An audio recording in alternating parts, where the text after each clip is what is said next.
Now, Iran fired missiles at Israel in the name of its new leader, Mojtaba Khamenei.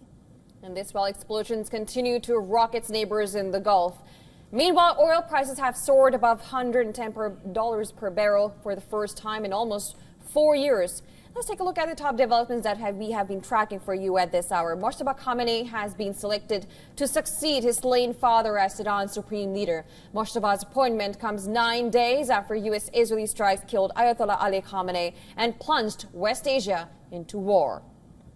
The 88-member Assembly of Experts convened to choose the country's third supreme leader since the 1979 Islamic Revolution. Iran's Revolutionary Guards, as well as regional allies, Houthis and Hezbollah, have quickly pledged support for the new leader.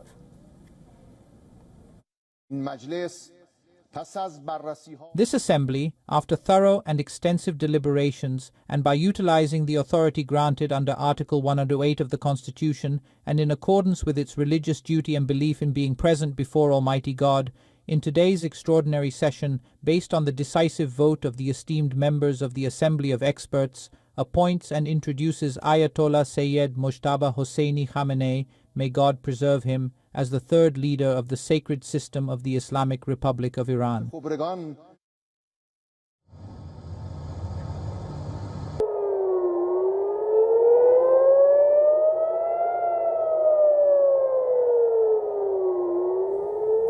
Iran launched its first missile attack at Israel after the appointment of new supreme leader. In Israel, sirens warning of incoming missiles sounded across much of the country's north and center, including cities of Tel Aviv and Haifa, according to the military's Home Front Command.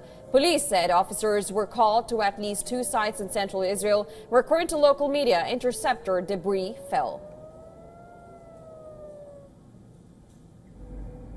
Meanwhile, several explosions were heard in the Qatari capital Doha as Gulf nations reported new attacks, with Iran pressing its retaliatory strikes across the region. Qatar's defense ministry said on Monday that its forces had intercepted a missile attack.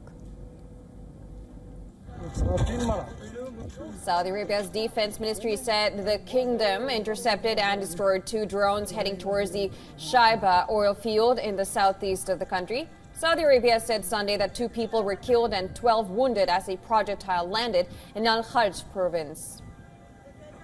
Kuwait's defense ministry said that the country's air defenses were working to intercept a missile and drone attack on Monday. It was on Sunday that the Gulf nation was targeted by 7 missiles and 5 drones, according to figures released by the authorities.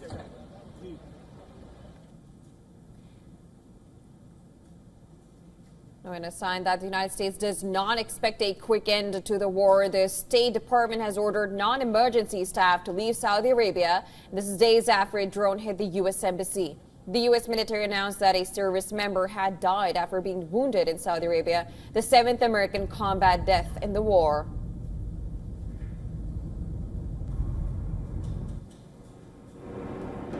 As Iran continued to target its oil-rich Gulf Arab neighbors, the benchmark price for a barrel of crude soared beyond $100 a barrel for the first time since Russia's invasion of Ukraine 4 years ago.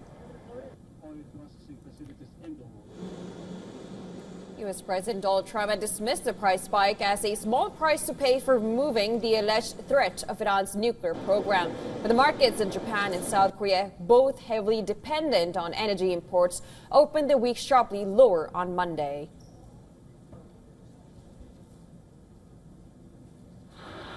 Israel struck 5 oil facilities in and around Tehran, killing at least 4 people and sparking blazes that left the skies filled with smoke.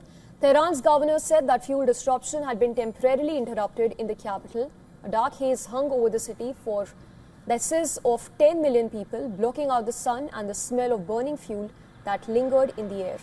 Authorities warned the fumes could be toxic and urged citizens to stay indoors, but many windows were blown out by the force of the blasts.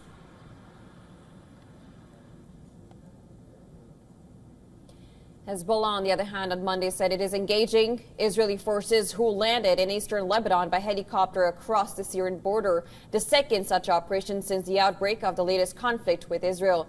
Lebanon has been drawn into the war last week when Iran-backed Hezbollah attacked Israel in response to the killing of Iranian Supreme Leader Ali Khamenei.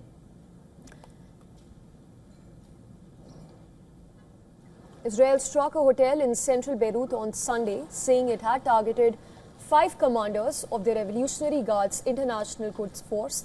Lebanon's health ministry said that 4 people had died and 10 others were injured in Beirut's strike.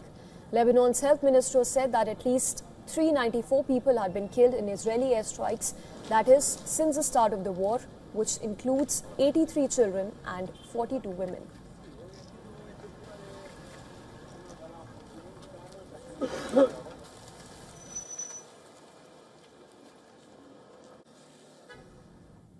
Well, of course, we were earlier joined by Salvo from Sweden. He's a journalist and Kurdish political analyst, and this is what he had to say on the current situation. Let's listen in. With the period of summer at the war, 12-day war, the Israel, especially, they just eliminated the top leaders, and the regime and the institutions remained. But at this time, I think the attacks are significant, and they are not only eliminating the high commanders or maybe the supreme leader. The Iranian regime is not like, for instance, Venezuela, or not like the Iraqi Saddam. This regime leadership based on institutions, and for that purpose, to overthrowing that regime, you need to attack their institutions. The people of Iran, they are not so happy with this regime. So maybe at that point, the pressure from the people and maybe military pressure from the US and Israel and maybe Kurdish parties will overthrow this regime.